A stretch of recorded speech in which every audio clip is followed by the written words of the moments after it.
أعوذ بالله من الشيطان الرجيم. بسم الله الرحمن الرحيم. الحمد لله رب العالمين، والصلاة والسلام على أشرف الأنبياء والمرسلين وعلى آله الطيبين الطاهرين المعصومين.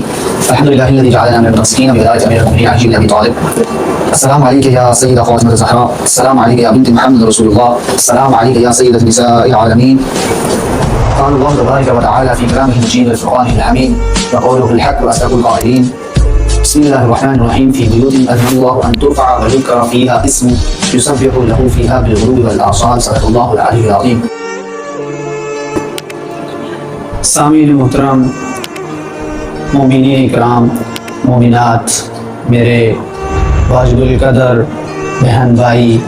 میرے دوست اور جتنے بھی مجھے سماعت فرماتے ہیں، ان سب کا شکریہ ادا کرتا ہوں کہ انہوں نے مجھ طالب علم کو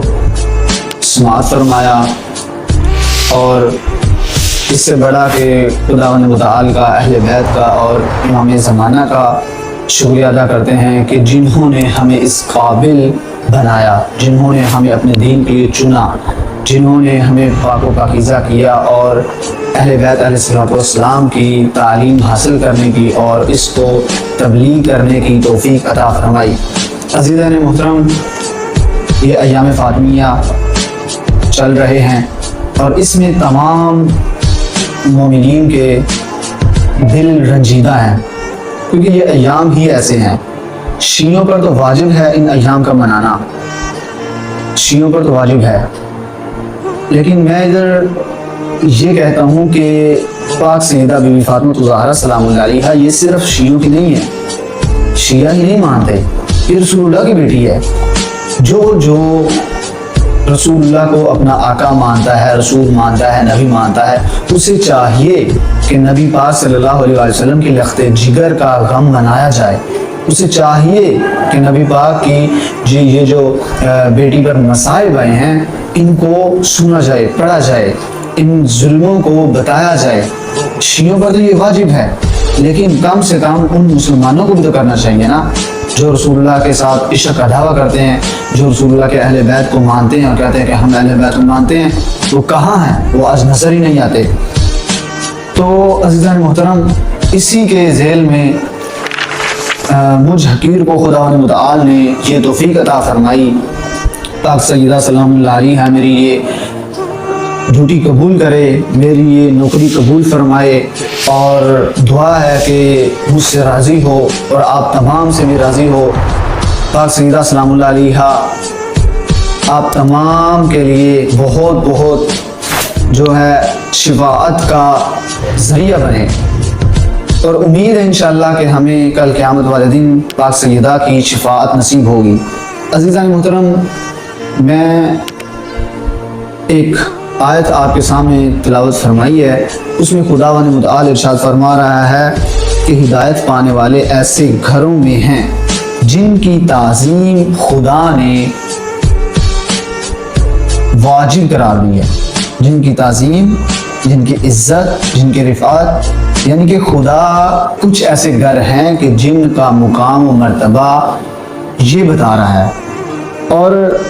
اب یہ گھر کون سے ہیں؟ خود آگے اللہ پاک نے فرما دیا ہے، یسبح لہ فیہا بالغدو والآصال۔ یہ گھر وہ گھر ہیں کہ جن میں رات دن خدا کا ذکر ہوتا ہے، خدا کا نام لیا جاتا ہے۔ اب عزیزان محترم، کوئی اس میں اپنی تمہید نہیں کروں گا، میں کوئی لمبی چوڑی گفتگو نہیں کروں گا، صرف